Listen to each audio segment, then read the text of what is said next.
Direction tout d'abord la capitale française. Le chef de l'État est arrivé à Paris cet après-midi. Le président Bassirou Diomaye Faye doit prendre part demain, jeudi, au Forum mondial sur la souveraineté et l'innovation vaccinale. En marge de cette rencontre, le président de la République aura un entretien avec son homologue Emmanuel Macron et d'autres officiels. Envoyés spéciaux à Paris, Mamadou Belem et Oumar Nyinga. Paris-Orly, mercredi 19 juin. C'est le premier déplacement du président Bassirou Diomaye Faye en terre française depuis son arrivée au pouvoir.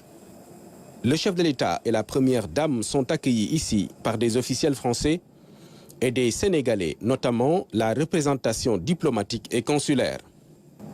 Dans la capitale française, le président de la République Bassirou Diomaye Faye va participer demain jeudi au Forum mondial sur la souveraineté et l'innovation vaccinale. La rencontre est une initiative de Gavi du nom de cette alliance mondiale pour les vaccins et la vaccination qui soutient les pays notamment du Sud dans le cadre de la vaccination. Le continent compte sur l'Afrique du Sud et le Sénégal avec l'Institut Pasteur de Dakar pour la production locale de vaccins. Pour le Sénégal, l'attente porte sur la production de vaccins contre la fièvre jaune et la rougeole. Outre ce forum, le président Bassirou Diomaye Faye aura un entretien avec son homologue français, le président Emmanuel Macron. Il accordera également d'autres audiences lors de son séjour parisien. Ce forum mondial sur la souveraineté et l'innovation vaccinale sera une occasion pour le chef de l'État de plaider pour un financement stratégique de l'industrie pharmaceutique africaine. Objectif, mobiliser 600 milliards de francs CFA pour booster la production de vaccins en Afrique. Ramatadem nous en dit un peu plus. Forum mondial sur la souveraineté et l'innovation vaccinale à Paris, une rencontre importante pour l'Afrique et le Sénégal en particulier, car le Sénégal est très attendu pour le plaidoyer sur la vaccination, vecteur incontournable dans la lutte contre les maladies. C'est là où il va falloir mettre l'accent pour assurer une bonne immunisation de cette frange vulnérable de la population. Et cela permettra de réduire un peu les dépenses de santé, surtout dans un pays comme le Sénégal. Parce que si on n'a pas un système de santé qui est capable parfois d'offrir des soins de qualité, c'est la vaccination qui va aider à prévenir un certain nombre de maladies, faire de sorte que le moins de personnes tombent malades pour que le moins de personnes aillent se soigner. Et cela ne peut être possible qu'avec la vaccination. Et je pense que Gavi est un partenaire de longue date du Sénégal et ils ont eu apporté énormément de soutien dans la vaccination, surtout des enfants jusqu'à 14 ans. Le Sénégal, désigné comme champion, vu les jalons importants posés depuis la Covid-19 avec la situation de crise vécue face à la tension sur les vaccins. Et l'un des problèmes majeurs, c'était la question de la vaccination, l'accès aux vaccins, surtout pour les pays africains. Parce qu'il a fallu assurer la couverture des pays européens, américains, avant qu'on commence à approvisionner les pays africains. Mais on a dit que ce paradigme doit changer. Et pour changer ce paradigme, il faut aider à la relance de la vaccination, de la production de vaccins au niveau des pays africains. Et c'est cela qui explique la rencontre qui va se tenir le 20 juin à Paris, sous la houlette du gouvernement français, de l'organisme Gavi qui s'occupe des vaccins, de l'Union africaine et des partenaires techniques et financiers. Et le président est appelé à être un champion pour assurer un plaidoyer par rapport à la production de vaccins, surtout dans un pays comme le Sénégal ou l'Afrique du Sud, qui va se charger après d'alimenter tous les autres pays africains. Un financement d'1 milliard de dollars américains attendu, soit plus de 500 milliards de francs CFA, pour que des pays africains tels que le Sénégal réussissent sa souveraineté dans la production de vaccins. Ceci grâce à Gavi, l'Alliance pour les vaccins, qui depuis sa création en 2000 a permis de vacciner plus de 981 millions d'enfants et éviter plus de 16 millions de décès futurs.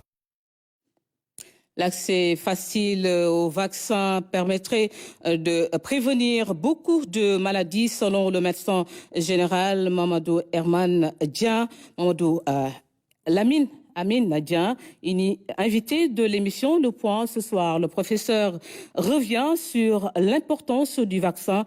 Le voici au micro d'Ousmane Garifaye. Depuis Pasteur, la vaccination a été au cœur de toutes les préventions. Et cette vaccination a permis d'éradiquer beaucoup d'épidémies qui ont décimé les populations. On peut citer l'exemple de la rage, du choléra, des méningites, du tétanos. Bref, beaucoup de maladies infectieuses mortelles ont été éradiquées par la vaccination.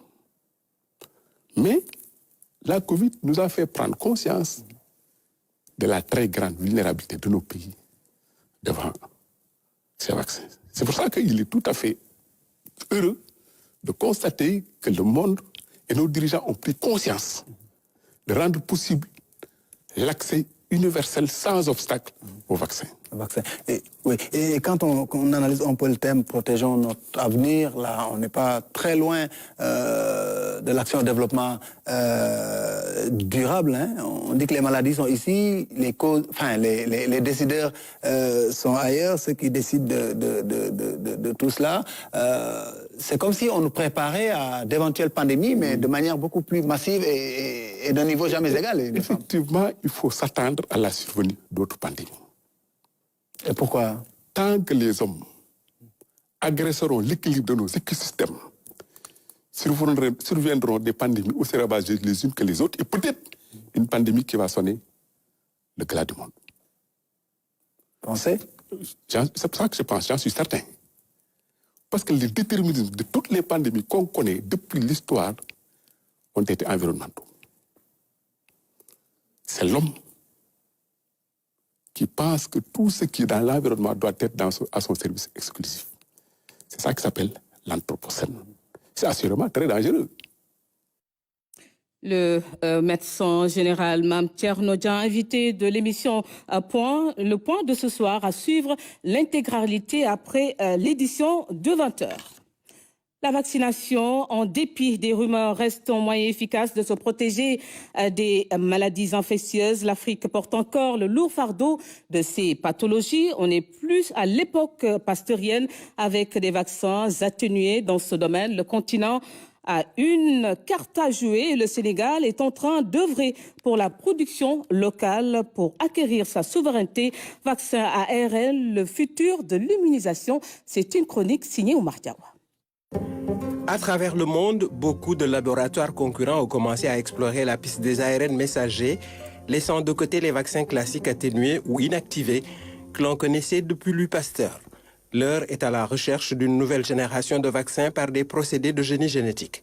Il s'agit de vaccins utilisant un petit morceau de matériel génétique d'un agent microbien pour déclencher une réponse immunitaire dans l'organisme. Les vaccins à ARN messager peuvent être développés plus rapidement par rapport aux vaccins traditionnels, une fois la séquence génétique du virus connue. Ils ne contiennent pas de virus vivant ou affaibli, ce qui les rend plus sûrs pour les personnes ayant un système immunitaire plus faible. L'objectif du vaccin est de provoquer chez la personne qui le reçoit une stimulation du système immunitaire spécifiquement dirigée contre un agent pathogène. Une fois que la vaccination aura été faite, le système immunitaire reconnaîtra facilement l'agent infectieux s'il le rencontre, c'est-à-dire si le patient est en contact avec une personne contaminée. Et le système immunitaire sera prêt pour lutter efficacement contre ce virus immédiatement. Il pourra le détruire grâce à ses armes préparées en amont, ne laissant pas aux germes le temps d'affaiblir le corps du patient.